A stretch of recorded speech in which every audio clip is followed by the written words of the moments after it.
of Shelby County and Fayette County, this is mainly now moving into North Mississippi. That's who's going to be impacted the most by this. That's really the one game in town right now, the biggest storm we have. Most other areas are dry. We've got one storm we're watching. I do think over the next few hours more could develop, but keep in mind these are going to be more isolated today. So you might go the rest of the evening and not see a single drop of rain while someone is getting the heaviest downpour they've seen in a couple of weeks. So these are going to be spotty, but where they do pop up, they could be a little bit heavy. We've already seen that with some flooding reported down in portions of DeSoto County. So that's the broad view of what's going on at this moment. We do have some storms over in central Arkansas, kind of moving down to the south, but I do expect more to develop in northeast Arkansas and northwest Mississippi here over the next little bit. I'll put this in motion just to show you how things are kind of moving around, and the answer is they're not moving that much. This storm here in DeSoto County is moving at 15 miles an hour. So these are the kind of storms that are going to sit on top of you until they're done. That's why flooding is going to continue to be a big concern. But I wanted to start out on kind of the wide view and show you everything because, again, not everyone is going to be impacted by this. It's just this one little cell at this point, even though we do think more could develop.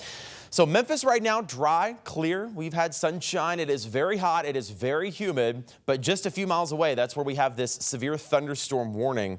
And again, it does include a portion of Shelby County and Fayette County. Notice right along 385 is technically in that warning, but this is really going to be more of a North Mississippi thing at this point. From Olive Branch over toward 269 on the east side of 269, north of Byhalia over toward Sladen, north of Holly Springs. That's who's going to be impacted by this storm.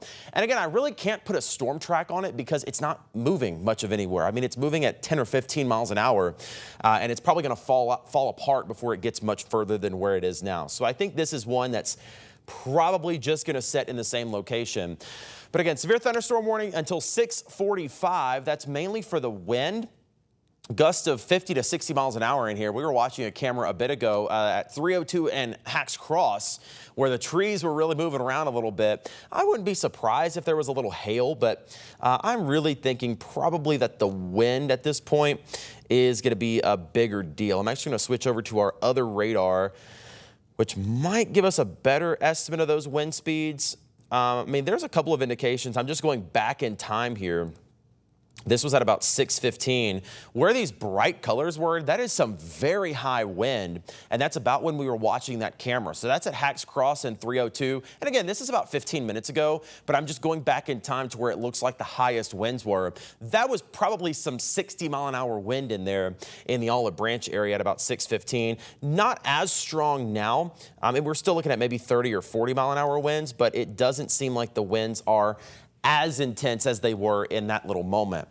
Probably a little hail in here too. You get over to Marshall County, south of about the Highway 72 and 302 intersection there, right past 269. There's probably a little hail there, and then maybe even some hail down along Interstate 22, not far from Byhalia. So that's the storm there. Again, that's got a severe thunderstorm warning on it for about the next 10 or 12 minutes. But the biggest concern in here is the wind and the hail. Tornadoes, not a deal today, really. I know when you get big storms like this, you tend to get a little worried. Some of us do, but no tornado threat at this point. And I really don't expect one today. This is going to be more of a wind and a hail threat, but obviously, as we've seen, these storms can pack a punch. Now, in addition to the thunderstorm warning, we do have a flash flood warning that has just been issued for this area. This was just a couple of moments ago. That blue outlined area, basically the same area that's in the thunderstorm warning, western DeSoto County, from about Olive Branch down to Byhalia, northern Marshall County.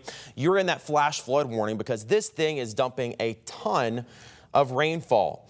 I want to just go over to the last 3 hours and kind of get an estimate. And again, this takes a minute to kind of catch up here. So it's probably underestimating how much rain has fallen.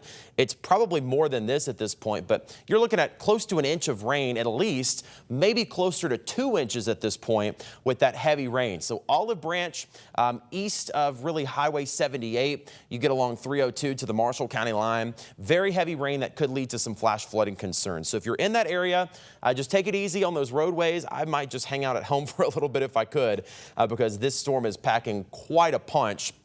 And again, it's just not moving that much of anywhere. So again, that's that severe thunderstorm warning, Olive Branch into Marshall County. I know the rest of us are pretty dry at this point, but we do still have a weather impact alert for the rest of the evening. Through 11 p.m., we could have more storms develop.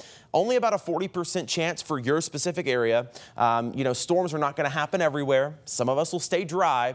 But if you do happen to be one of the ones that sees a storm, one of the 40%, high winds, hail, heavy rain, and some thunder and lightning are possible. So keep an eye on the radar and, of course, take it easy on the roadways. And honestly, one of the best ways to keep an eye on the radar is with our live radar 24/7. If you scan this QR code here on your screen, or if you're watching on your phone, you could just search ABC 24.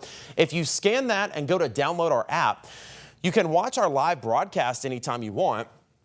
Or you can also watch the live radar yourself. So we have a 24/7 streaming channel. It's like your own personal weather channel. That's constant radar. It's got the latest forecast on there. It kind of zooms around and shows you the different areas. So that is a great tool to have if you have a Roku, Fire TV, Apple TV, Samsung, anything like that. Scan that code or just search ABC 24 on your smart TV. And that is going to help you keep a track of the radar. We are going to get another check of the radar here in just a bit. We're here for the next 30 minutes, so we're not going anywhere. But as we always do on Weather Impact Now, which we're here every Monday to Friday at 6:30, we want to do a deeper dive into the local forecast. And we'll start with tonight. You see rain chances do go down.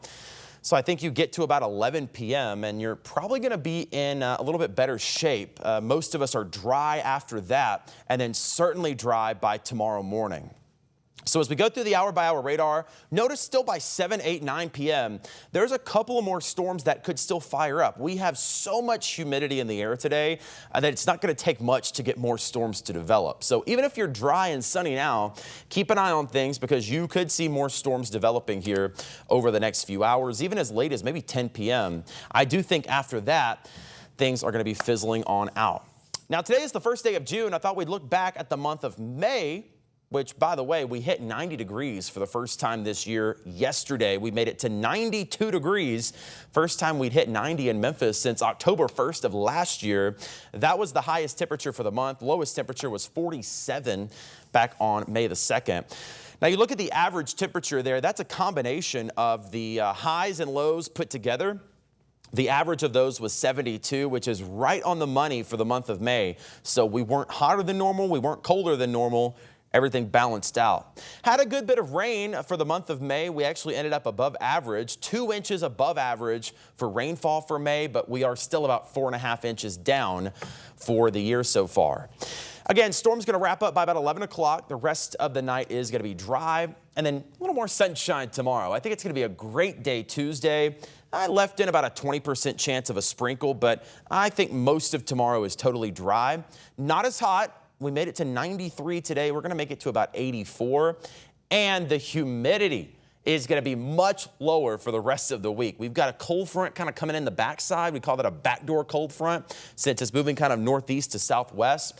Not going to bring any more rain with it, but it is going to knock our humidity down. Tomorrow, dew point still around 65, which is a little humid, not as humid as today, but watch for the rest of the week how that muggy meter tanks. So it is going to be feeling a lot more comfortable.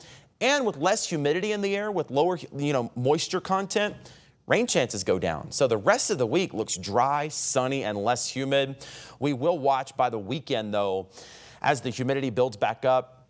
We could go back into some chances for some pop-up storms. But again, a weather impact alert for the rest of this evening with a chance of some heavy pop-up storms, hail, high wind gusts, lightning, flooding, all possible if you do see a storm. The rest of the week, sunny and dry. Looking great. Low humidity, mid-80s, but that less muggy air is going to feel great. We do get a little warmer and more humid by the weekend. Saturday looks mostly dry, slight chance of a sprinkle, and then a couple of more pop-up storms Sunday and Monday. Still pretty low chances, though, so most of those days will still be dry.